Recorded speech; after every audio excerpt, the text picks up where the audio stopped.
You are watching Inside the Americas. Here's a look at what's coming up in today's show. Truckers block the busiest international crossing in North America as the Canadian Freedom Convoy protests continue.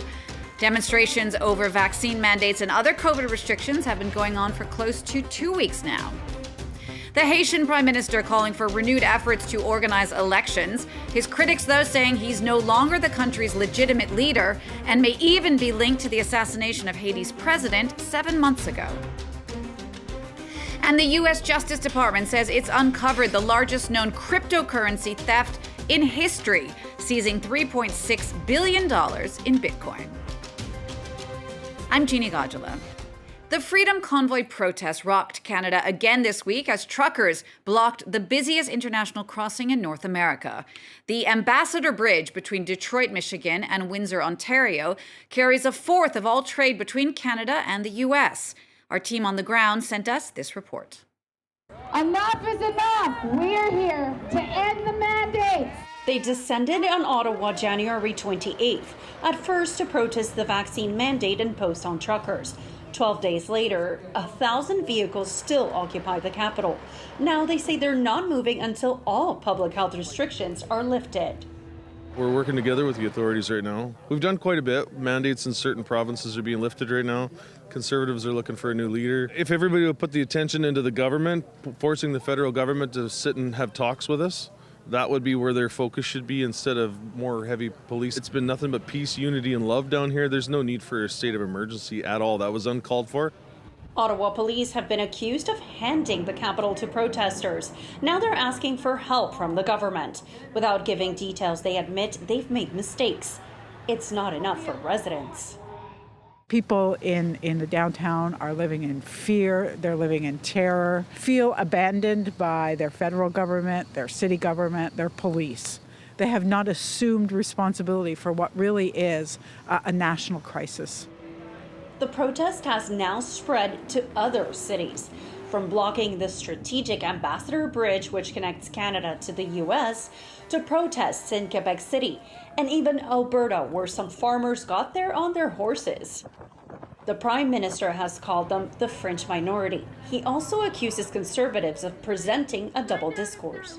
We've been working with provincial premiers right across the country to bring in the kinds of restrictions, the kinds of mandates that have saved Canadians' lives. Unfortunately, we see Conservatives continuing to both call an end to the protests from in here and support them out there. They need to be more responsible leaders to get through this and to play less politics. For now, Trudeau says he won't call the army in to disperse the protest in Ottawa. He also says 80% of Canadians are fully vaccinated. It's been 7 months now since the president of Haiti was killed. The assassination of Jovenel Moïse left the country reeling, and it is still in a political vacuum. Focus this week, though, was on transitional Prime Minister Ariel Henry, and it has not been good. His critics are demanding he step down, saying his administration is unconstitutional. And media reports now say Henri has been linked to an investigation into President Moïse's assassination. Catherine Viette explains. It's now been 7 months since the assassination of President Jovenel Moïse, and Haiti is no closer to finding answers. Suspicions are growing that the current Prime Minister, Ariel Henry, appointed by Moïse just 2 days before his death, had a hand in the killing. A report by CNN details the efforts of investigators to track down the man believed to be in charge of the assassination squad, Joseph Felix Barrio, who was thought to have been operating with the tacit approval and support of the Prime Minister. Haitian investigators say Henri helped cover up the attack and has been obstructing efforts to get at the truth. The revelations come as pressure mounts on Henri to either step down or organize fresh elections. This week also marks the end of Henri's term, as he is meant to be serving out Moïse's time in office. Henri's opponents argue this makes his administration unconstitutional and that he needs to make way for a transitional government. Tonight marks the end of the service of this de facto Prime Minister and the service he has offered to the people. His duty now is to look after routine business only. The mood remains tense in Haiti as people took to the streets to demand justice for Moïse's murder. Since the president's assassination, the Caribbean nation has been gripped by growing political instability and seen a surge in gang violence. Thousands marched through the streets of Buenos Aires Tuesday, angry about a likely deal with the International Monetary Fund to revamp more than $40 billion of debt the country cannot pay back. Critics say the deal will make the working class foot the bill and that the funds should be used to pull people out of poverty. Nick Rushworth explains. Protesters gathered in Buenos Aires to say no to the debt restructuring deal now on the table with the International Monetary Fund. The agreement still needs details ironed out and approval from Argentina's Congress and IMF board. These demonstrators say the people should not have to pay the price. It seems to us that it has nothing to do with the needs of the workers and the people. It has to do with the needs that they have of a bogus, illegitimate, unpayable debt. They have decided that we must pay with the hunger of the people. Argentina has had more than 20 IMF deals over the last 6 decades. The new one, if ratified, would come after a previous bailout in 2018 under then-President Mauricio Macri, which failed. What's the scam? It's a Macri scam of $45 billion. That money disappeared in a flight of capital, and now they want to make working people pay for it. The initial framework agreement with the IMF involves pushing back debt repayments by at least 4.5 years, fiscal deficit reduction targets, raising interest rates, and there'll be no spending cuts. Instead, there'll be reliance on growth to improve the country's financial situation. It's not a done deal. Splits have appeared in the ruling left-wing Peronist coalition led by President Alberto Fernandez, with one prominent lawmaker quitting in opposition to it. Meanwhile, with inflation over 50%, Argentinians are facing continued pressure from sharply rising prices. Our number of the week is a big one, $3.6 billion. That's the amount in dollars the U.S. Justice Department says it seized in cryptocurrency, the biggest recoup of stolen money in its history. An up-and-coming young husband and wife team have been arrested in New York linked to money laundering. Peter O'Brien explains. She's not who you might expect to be the target of a federal asset seizure worth billions of US dollars.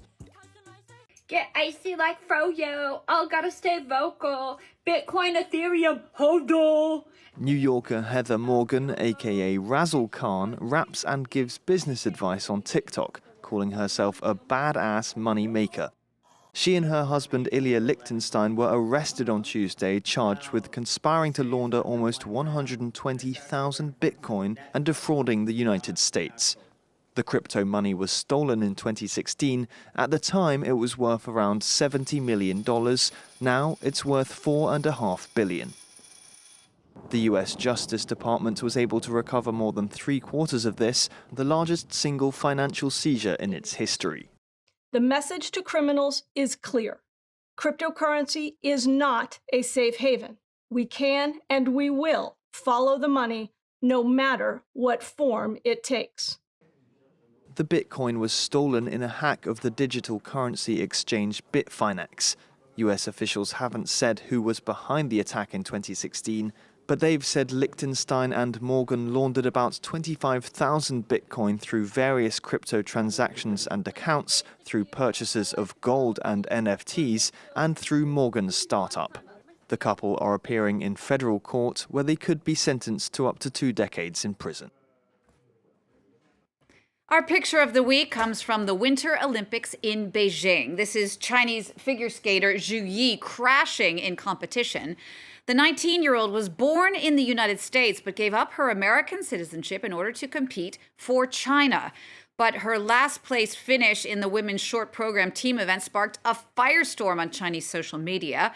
The hashtag Zhu Yi has fallen gained 200 million views in just a few hours. Many wrote, "Go back to America," or questioned why she was picked to represent China at the expense of an athlete born in the country.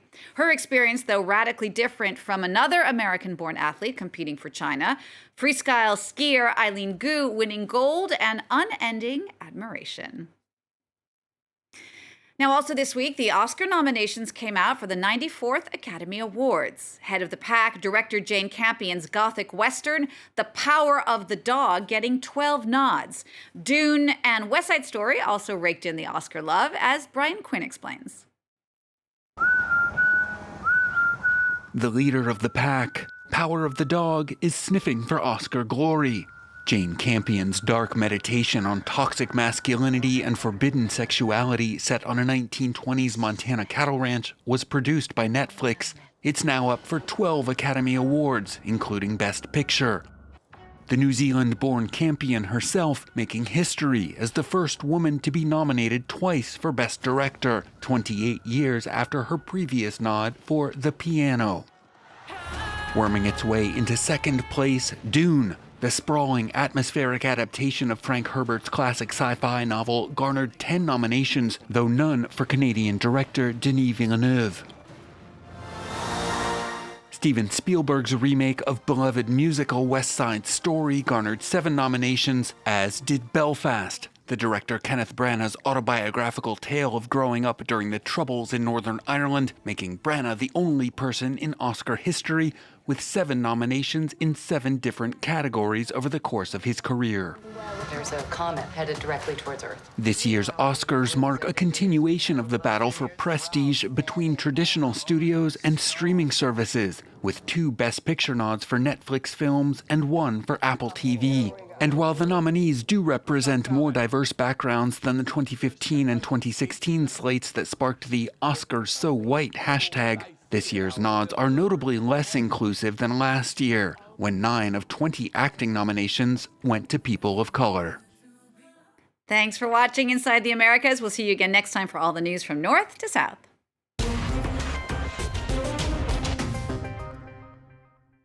Join us here on France 24 for our special coverage of the mother of all elections here in France, the presidential election 2022. The campaign will have our special envoys on the campaign trail. Across the globe, we'll have the latest polling, the best analysis every week here on France 24. France 2022, the campaign on France 24 and France24.com.